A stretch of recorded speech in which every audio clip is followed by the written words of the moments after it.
উপস্থিত আমার সর্বস্তরের বোনেরা, ভাইরা এবং আমার সাংবাদিক ভাইরা, আসসালামু আলাইকুম। আমি এখানে আপনাদের বক্তব্য শুনবো, যেহেতু সাংবাদিকরা ওনারা আমার বক্তব্য নিয়ে চলে যাবে, কারণ আজকে ঢাকা বিশ্ববিদ্যালয়ের নির্বাচন, এই জন্য নির্বাচনকে কেন্দ্র করে সাংবাদিকরা ব্যস্ত, এই জন্য ওরা চলে যাবে। আমি দু একটি পলিটিক্যাল কথা বলবো, আপনারা দয়া করে শুনুন।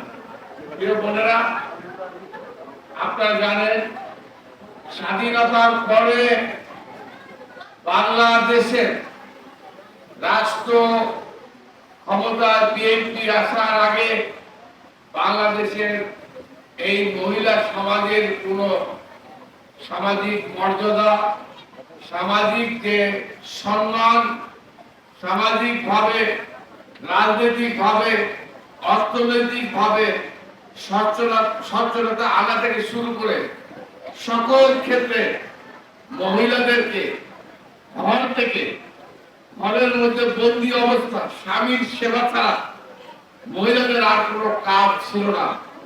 সেই জায়গা থেকে মহিলাদেরকে বাহির্মুখ করে নিজেদেরকে আত্মনির্ভরশীল হয়ে, স্বনির্ভরশীল হয়ে নিজেরা নিজেদেরকে পুরুষের উপর নির্ভর না করে নিজেদেরকে প্রতিষ্ঠিত করার জন্য যে সরকার বাংলাদেশের স্বাধীনতার পর সর্বোত্তম ভাবে সর্বসময় যারা কাজ চলছে, সেই সরকারের নাম হচ্ছে বাংলাদেশ জাতীয়তাবাদী দল বিএনপি। আপনারা জানেন, আমার মহিলা বোনেরা আপনারা জানেন, শহীদ প্রেসিডেন্ট জিয়াউর রহমান, এই জিনিসগুলো ইতিহাস জানতে হবে নতুন প্রজন্মকে। জিয়াউর রহমান সাহেব মেয়েদেরকে ঘর থেকে প্রথম বের করে নিয়ে এসেছিল, আপনাদেরকে মনে করিয়ে দিতে চাই। উনি মেয়েদেরকে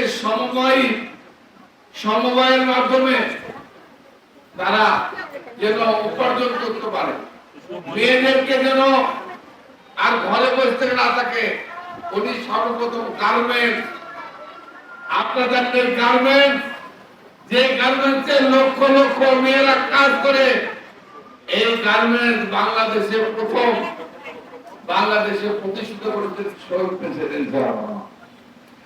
আজকে এই গার্মেন্ট ইন্ডাস্ট্রি যদি না হতো, আমার মনে হয় আমাদের মেয়েরা ছেলেদের দ্বারা নির্যাতিত হতো, স্বামীর দ্বারা নির্যাতিত হতো, অন্যের উপর নির্ভরশীল হয়ে থাকতে হতো, ঘরের মধ্যে বন্দী থাকতে হতো।